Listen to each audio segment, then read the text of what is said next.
बेटा, ससुराल में सब ठीक है ना? दामाद जी का, तेरे सास ससुर का, सबका व्यवहार कैसा है? नवविवाहित बेटी रिया पहली बार मायके आई तो माँ साधना जी ने पूछा। हाँ माँ, सब ठीक है, बेटी बोली। कोई परेशानी हो तो मुझे बता सकती हो। साधना जी फिर बोली, वो मम्मी, वहाँ पर ऑटोमेटिक गैस चूल्हा नहीं है, वही पुराने फैशन का चूल्हा है। मुझसे वहाँ खाना नहीं बनता। मम्मी जी से बोला था, वो बोली भी जल्दी दूसरा मंगा देंगी, पर तब तक परेशानी झेलनी होगी। रिया मुंह बनाते हुए बोली। साधना जी उस वक्त चुप रही। शाम को जब बेटी ससुराल वापस जाने लगी, मेरी बेटी छोटी सी चीज के लिए परेशानी क्यों झेले? गैस चूल्हा रिया के हाथ में देते हुए साधना जी बोली और बेटी को गले लगा लिया। रिया भी खुशी खुशी वापस चली गई। ससुराल में सास के पूछने पर उसने कहा, मेरी मम्मी ने मेरी सुविधा के लिए दिलाया है। तो सास चुप हो गई। कुछ दिन बाद रिया अपने मायके कुछ दिन रहने आई। बेटा, गैस चूल्हा सही काम कर रहा है ना? अब तो कोई परेशानी नहीं। साधना जी ने चाय नाश्ते के बाद बेटी से पूछा। हाँ मम्मी, ठीक है, पर वहाँ माइक्रोवेव नहीं है जो खाना झटपट गर्म हो जाए। बार बार गर्मी में गैस के आगे खड़े होकर ही सब काम करने पड़ते हैं। रिया बोली, बेटा, इस माइक्रोवेव को भी गाड़ी में रखवा लो। रिया जिस दिन वापस जा रही थी, उस दिन साधना जी बाहर से आई और ऑटो रिक्शा से माइक्रोवेव उतरवाते हुए बोली, पर मम्मी, ये आपने क्यों खरीदा?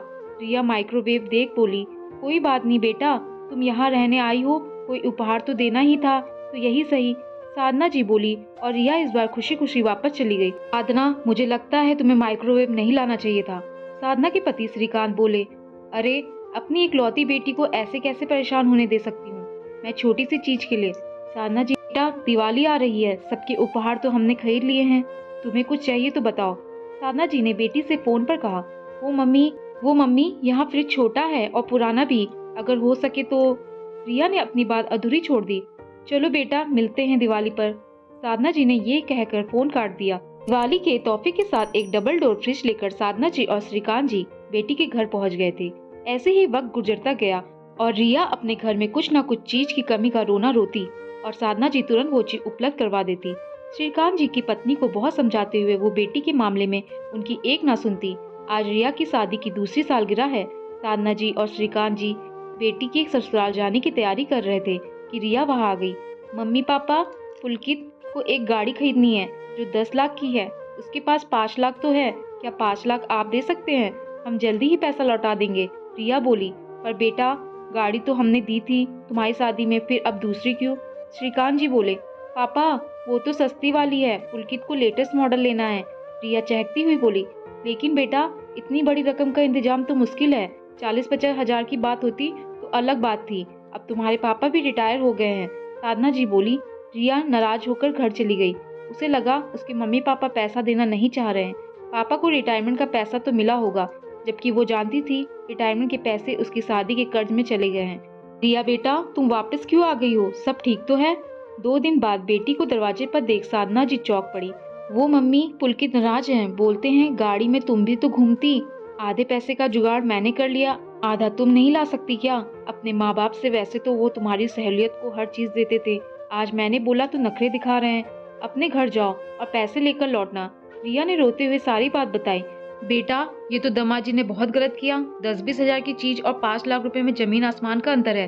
साधना जी ने तनिक रोष में बोली, पर मम्मी, वो बाद में लौटा देंगे ना, आप प्लीज अभी दे दो पैसा। रिया बोली, बेटा, पैसा है कहाँ? सब तो तुम्हारी शादी के कर्ज चुकाने में खत्म हो गया।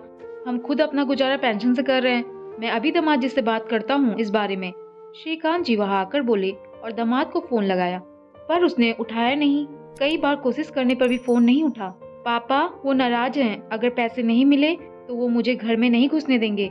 रिया रोते हुए बोली। साधना जी और श्रीकांत जी ने बेटी को दिलासा दिया और शाम को बेटी को लेकर उसके ससुराल पहुंचे, पर वहाँ ताला था। रिया की सास तो बेटे के पास गांव गई हुई थी और पुलकित ऑफिस के काम से दूसरे शहर गया था। घर वापस आकर रिया अपने कमरे में जाकर रोने लगी, क्योंकि पुलकित ने उसे शहर से बाहर जाने का नहीं बताया था और अब वो फोन भी नहीं उठा रहा था। काफी दिन बीत गए पर पुलकित ने उसे फोन नहीं किया। उसे ऐसा लग रहा था वो अकेली है, उसका कोई नहीं है, क्योंकि पति ने पैसों के लिए उसकी सुध नहीं ली और उसे लगता था माँ बाप पैसा देना नहीं चाहते। साधना, ये सब तुम्हारा किया धरा है। मैं तुम्हें पहले ही कहता था, यूँ हर बार बेटी की मदद करना ठीक नहीं। तुम्हारे बार बार बेटी को जरूरत का सामान देने से बेटी और दामाद जी को ये लगने लगा है हम कैसे भी करके उन्हें पैसे देंगे। आज जो तुम्हारी बेटी यूँ घर बैठी है उसमें गलती तुम्हारी ही है। क्या हो जाता अगर वो साधारण चूल्हा इस्तेमाल करती, छोटा फ्रिज इस्तेमाल करती या बाकी चीजें ना इस्तेमाल करती? श्रीकांत जी ने पत्नी से गुस्से में बोला, सही कहा आपने, मुझे लगा था मैं अपनी इकलौती बेटी की मदद कर रही हूँ, पर नहीं जानती थी मैं तो उसे पंगु बना रही हूँ। बहुत बड़ी गलती हो गई मुझसे, पर अब इसे किसी तरह सुधारिए। साधना जी दुखी हो बोली, चलते हैं कल समधन जी के पास, मुझे यकीन है वो पुलकित को जरूर समझाएंगी। श्रीकांत जी बोले। अगले दिन सुबह ही वो रिया को लेकर पुलकित के भाई के घर चले गए। वहाँ रिया की सास से बात हुई। उन्हें नहीं पता था कि रिया को पुलकित ने मायके भेज दिया है। हालांकि उन्होंने भी साधना जी और श्रीकांत जी से कहा कि आज जो हुआ उसमें कहीं ना कहीं वो दोनों जिम्मेदार हैं। बेटी की शादी की है तो उसे थोड़ा खुद भी संघर्ष करने दीजिए। जरूरी नहीं जो पीहर में हो वही ससुराल में भी हो। फिर उन्होंने तुरंत पुलकित को फोन करके आने को कहा। शाम तक पुलकित आया और माँ की डांट पड़ने पर उसे अपनी गलती का एहसास हुआ और वो रिया को साथ ले गया।